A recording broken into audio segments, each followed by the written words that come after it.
मतलब क्या, मतलब अगर तुमने ये 5 चैप्टर्स को बहुत अच्छे से किया तो तुम्हारे 120 प्लस मार्क्स गारंटीड होंगे एंड तुमको एक एनआईटी में बढ़िया सा ब्रांच मिल जाएगा। आज मैं तुमको ऐसे चैप्टर्स बताने वाला हूँ, मैं ऐसे टॉपिक्स बताने वाला हूँ जिनको तुमने कवर कर लिया तो तुम्हारी गारंटीड मार्क्स आ जाएंगे, बढ़िया मार्क्स आ जाएंगे। बस 5 चैप्टर्स ही बताऊंगा हर स्पेसिफिक सब्जेक्ट में, तो जी जान लगा के अच्छे से करना एंड पूरी वीडियो को एंड तक जरूर देखना। अगर मैं तुमसे कहूं कि जेईई मेंस 2026 के लिए तुम सिर्फ 15 चैप्टर्स कर लो, तुम्हारे 120 प्लस मार्क्स गारंटीड हो जाएंगे, एनआईटी में एंट्री मिल जाएगी, तो तुमको लगेगा यार भैया मजाक कर रहे हैं। लेकिन यार मैंने लास्ट 3-4 साल के डेटा एनालाइज किया है, काफी सारे कोचिंग इंस्टीट्यूट से बात करी है, टॉपर्स से बात करी है एंड मुझे एक शॉकिंग पैटर्न पता चली है। हर साल जेईई मेंस में फिजिक्स के 5-6 चैप्टर्स, केमिस्ट्री के 4-5 चैप्टर्स और मैथ्स के 5 चैप्टर्स में से फॉर श्योर 120 मार्क्स का पेपर गारंटीड होता है। मतलब क्या, मतलब अगर तुमने ये 5 चैप्टर्स को बहुत अच्छे से किया तो तुम्हारे 120 प्लस मार्क्स गारंटीड होंगे एंड तुमको एक एनआईटी में बढ़िया सा ब्रांच मिल जाएगा। बट बहुत सारे बच्चे ये बात ही नहीं समझ पाते, हर चैप्टर्स को इक्वली ट्रीट करते हैं, समझते हैं कि यार मेरे मार्क्स आ जाएंगे। ऐसे मार्क्स नहीं आने वाले। आज मैं तुमको ऐसे चैप्टर्स बताने वाला हूँ, मैं ऐसे टॉपिक्स बताने वाला हूँ जिनको तुमने कवर कर लिया तो तुम्हारी गारंटीड मार्क्स आ जाएंगे, बढ़िया मार्क्स आ जाएंगे। बस 5 चैप्टर्स ही बताऊंगा हर स्पेसिफिक सब्जेक्ट में, तो जी जान लगा के अच्छे से करना एंड पूरी वीडियो को एंड तक जरूर देखना। तो सबसे पहले आता है केमिस्ट्री। केमिस्ट्री अगर तुमको समझ आ गई तो भाई तुम्हारा सब कुछ सही हो जाएगा। तुम्हारा हाई स्कोरिंग वेटेज चैप्टर्स सारे इसमें होते हैं और बहुत आसान होता है, टाइम भी कम लेता है सॉल्व करने में। सबसे पहला चैप्टर है केमिस्ट्री में मोल कॉन्सेप्ट। अगर तुमको मोल कॉन्सेप्ट समझ आ गया तो भाई तुम्हारे को 70% केमिस्ट्री में कोई दिक्कत नहीं आएगी। अगर नहीं आया तो 70% केमिस्ट्री में दिक्कत आएगी, तो सोच लेना कितना इंपॉर्टेंट टॉपिक है।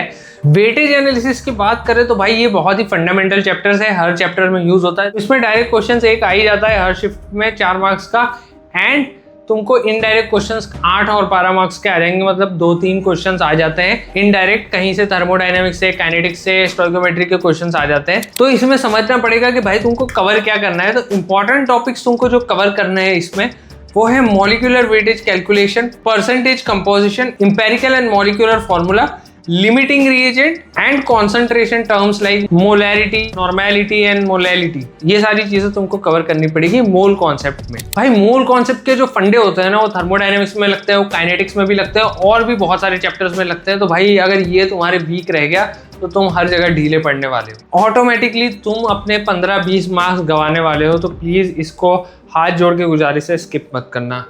नेक्स्ट आते हैं थर्मोडायनेमिक्स पे।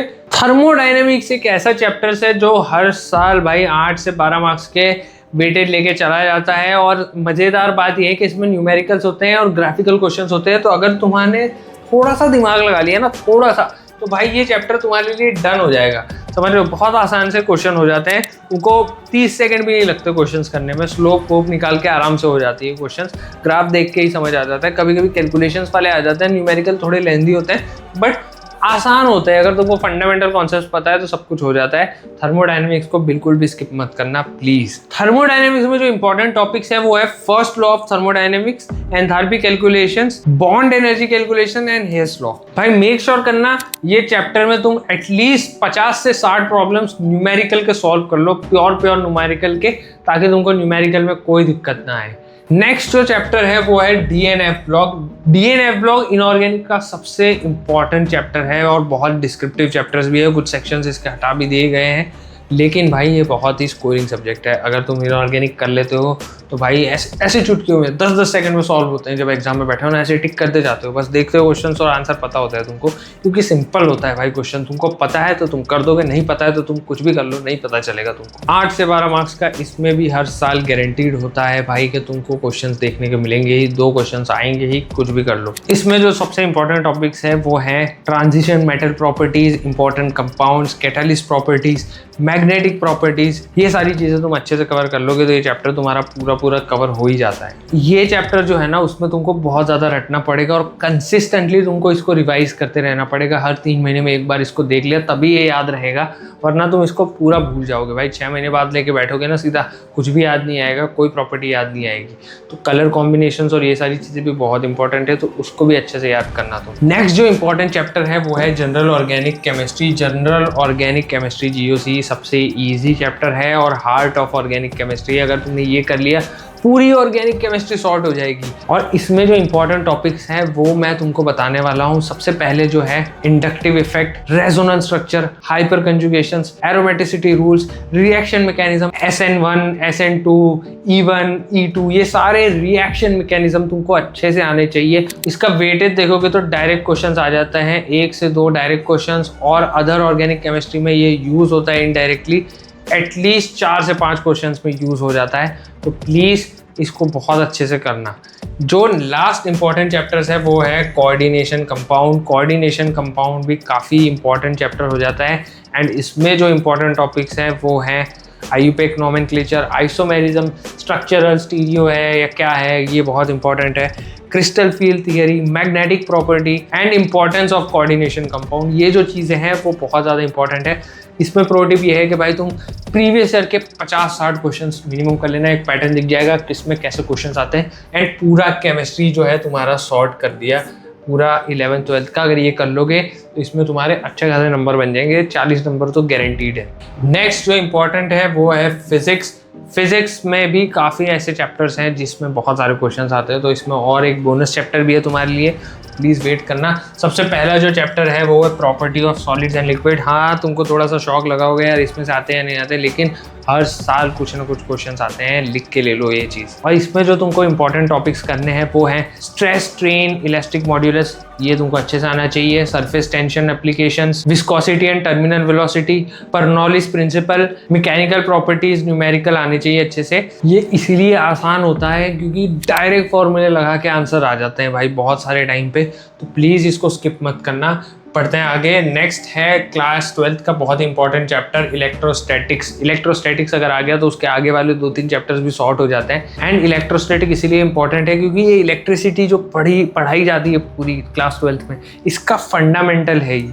तो अगर ये तुमको अच्छे से आ गया तो भाई आगे के और चैप्टर्स भी तुम्हारे सॉर्ट हो जाते हैं, जैसे मैंने बताया। इसमें जो इंपॉर्टेंट टॉपिक्स हैं वो है Coulomb's law application, electric field and potential, capacitor, Gauss law, energy stored in capacitor.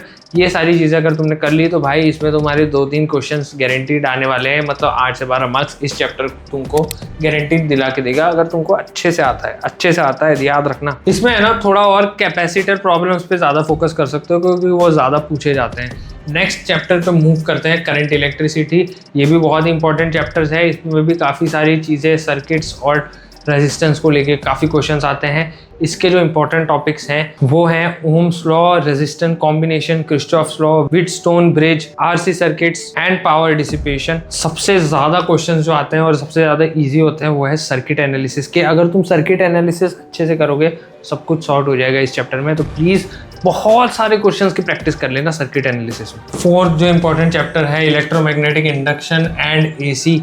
Again ये एक्सटेंशन है इलेक्ट्रोस्टैटिक्स का। अगर इलेक्ट्रोस्टैटिक्स अच्छे से नहीं आएगा तो इसमें भी दिक्कत आएगी तुमको थोड़ा सा इसको टफ मानते हैं जेईई एस्पिरेंट, एंड है भी थोड़ा सा टफ क्योंकि बहुत सारे कॉन्सेप्ट्स कॉम्प्लिकेटेड है इसके, बट इसमें जो इंपॉर्टेंट टॉपिक्स तुमको कवर करने हैं वो मैं तुमको बता देता हूँ। फैराडेज लॉ एप्लीकेशन तुमको अच्छे से करना है, मोशनल ईएमएफ, अगर बैटरी हिल रही है तो कैसे करोगे, self and mutual induction, AC circuits, LRC combinations उसमें अच्छे से कर लेना, ट्रांसफॉर्मर्स के प्रिंसिपल्स भी तुमको अच्छे से आने चाहिए। आगे बढ़ते हैं नेक्स्ट टॉपिक के लिए, वो है ऑप्टिक्स। ऑप्टिक्स भी अगेन बहुत ज़्यादा इंपॉर्टेंट हो जाता है, गारंटीड क्वेश्चंस होते हैं।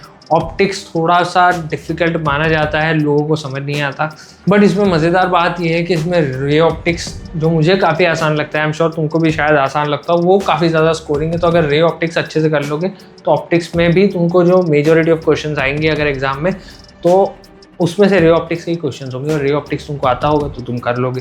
वेव ऑप्टिक्स थोड़ा कॉम्प्लिकेटेड है, बट उसको हार मत मानना, प्रैक्टिस करना। इंपॉर्टेंट टॉपिक्स में बता देता हूँ कौन से हैं जो तुमको कवर करने हैं। Mirror and lens formula, prism problem, interference and diffraction, polarisation basics, ये तुमको आना चाहिए। एंड जो बोनस चैप्टर है वो मुझे लगता है एटम एंड न्यूक्लियाई, ये है न्यूक्लियर फिजिक्स।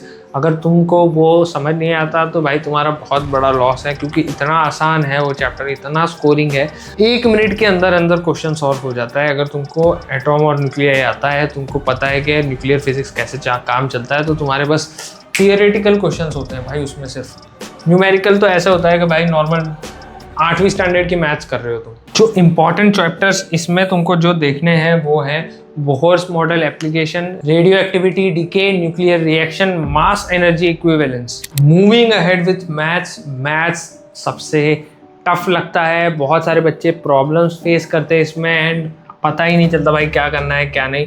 मैथ्स का जो सबसे इंपॉर्टेंट चैप्टर है सबसे पहला वो है quadratic equations and complex numbers. अगर ये अच्छे से आता है काफ़ी आसान लगता है मुझे। क्वाड्रेटिक तो काफ़ी पहले से पढ़ते आते हैं हम लोग, तो काफ़ी क्वाड्रेटिक आसान लगता है। ये थोड़ा सा नया कॉन्सेप्ट होता है कॉम्प्लेक्स नंबर, जो हम पहली बार क्लास 11th में आके पढ़ते हैं, तो ये इसमें थोड़ी दिक्कत आ सकती है, बट हाई स्कोरिंग चैप्टर्स हैं। इसमें जो मस्ट डू टॉपिक्स हैं वो हैं algebra of complex numbers, modulus and argument, roots of unity, quadratic equation with complex root. Weightage की बात करूं तो 2 क्वेश्चंस पक्का आते हैं इस चैप्टर से। दूसरा जो इंपॉर्टेंट चैप्टर है लिमिट्स, कंटिन्यूटी एंड डिफरेंशिएबिलिटी, ये भी बहुत ज़्यादा इंपॉर्टेंट चैप्टर है, क्लास 12th में आता है, हार्ट ऑफ कैलकुलस है। इसमें जो इंपॉर्टेंट टॉपिक्स है वो है L'Hôpital rule, continuity problem, differentiability condition and standard limits. And मुझे बताने की कोई ज़रूरत नहीं है भाई इसमें से कितने मार्क्स का क्वेश्चन आता है, भाई एटलीस्ट 20 नंबर आते हैं इस वाले सेक्शन से। 20 नंबर लिख के ले लो भाई, हर साल 20 से 16 नंबर के क्वेश्चंस आते ही हैं। थर्ड इंपॉर्टेंट चैप्टर है इंटीग्रल कैलकुलस। इंटीग्रेशन भी, अगर डिफरेंशिएशन बहुत ज़्यादा इंपॉर्टेंट है तो इंटीग्रेशन भी सेम इंपॉर्टेंस के साथ आता है, काफ़ी सारे क्वेश्चंस आते हैं। इसमें जो इंपॉर्टेंट टॉपिक्स हैं वो है basics of integration techniques, integration by parts and substitution, definite integral properties and area under curve. अगर तुमने डिफरेंट टाइप ऑफ इंटीग्रेशंस के 100+ क्वेश्चंस लगा लिए तो ये चैप्टर तुम्हारा डन हो जाएगा, लिख के ले लो, हर क्वेश्चन तुम सॉल्व कर लोगे। 100+ मतलब 150 से 200 क्वेश्चंस लगा लेना। मैं तो कहता हूँ, मैंने तो शायद ज़्यादा ही लगाए थे, 200-300 लगाए थे। फोर्थ जो इंपॉर्टेंट टॉपिक्स है वो है कोऑर्डिनेट ज्योमेट्री। कोऑर्डिनेट ज्योमेट्री के भी काफ़ी सारे क्वेश्चंस लिख के आते हैं भाई, उसमें सर्कल आ गया, पैराबोला आ गया, हाइपरबोला आ गया, तो ये सारे जो प्रॉब्लम्स जो आते हैं वो सारे आते हैं कोऑर्डिनेट ज्योमेट्री के। कोऑर्डिनेट ज्योमेट्री समझने में विजुअलाइजेशन वाला टॉपिक है, अगर अच्छे से विजुअलाइज करोगे तो सारी चीज़ें सॉल्व कर पाओगे, डायग्राम बना पाओगे तो चीज़ें सॉल्व कर पाओगे। इसमें जो इंपॉर्टेंट टॉपिक्स हैं वो है straight line equations, circle and property equations, parabola, ellipse, hyperbola basics, intersection of curves. अगर ये चीज़ें कर लोगे तो सब कुछ हो जाएगा। जैसे कि मैंने बताया, इसमें डायग्राम्स बनाना अगर तुमको आ गया तो क्वेश्चन सॉल्व करना भी आ जाएगा। नेक्स्ट जो इंपॉर्टेंट टॉपिक है वो है 3 डायमेंशनल ज्योमेट्री। 3D ज्योमेट्री इतना आसान है भाई, देखो आराम से वेक्टर्स का यूज़ करना है, जो फिजिक्स का पहला चैप्टर पढ़ाया जाता है उसको अच्छे से सॉल्व करना है, समझना है, विजुअलाइज करना है, इसमें भी अगेन डायग्राम बनाना है, सब कुछ सॉल्व हो जाएगा तुमसे। जो इंपॉर्टेंट टॉपिक्स है वो मैं बता देता हूँ तुमको। Direction ratio and cosines, angle between lines and planes, distance formula and equation of plane. देखो गाइस, जेईई मेंस क्रैक करना कोई रॉकेट साइंस है नहीं। अगर तुम बहुत अच्छे से 10-12 घंटे पढ़ते हो, ये चैप्टर्स करते हो, सारे जो मैं इंपॉर्टेंस चैप्टर बता रहा हूँ ये करते हो, 10 to 12 आवर्स पढ़ाई करते हो, तो भाई तुम्हारा JEE Mains for sure crack होना है। देखो, कोई भी आलतू फालतू चीज़ों के पीछे मत भागना, 15 चैप्टर्स को मास्टर कर लो, 120 नंबर पक्के हैं, कहीं और जाने की भटकने की ज़रूरत नहीं है।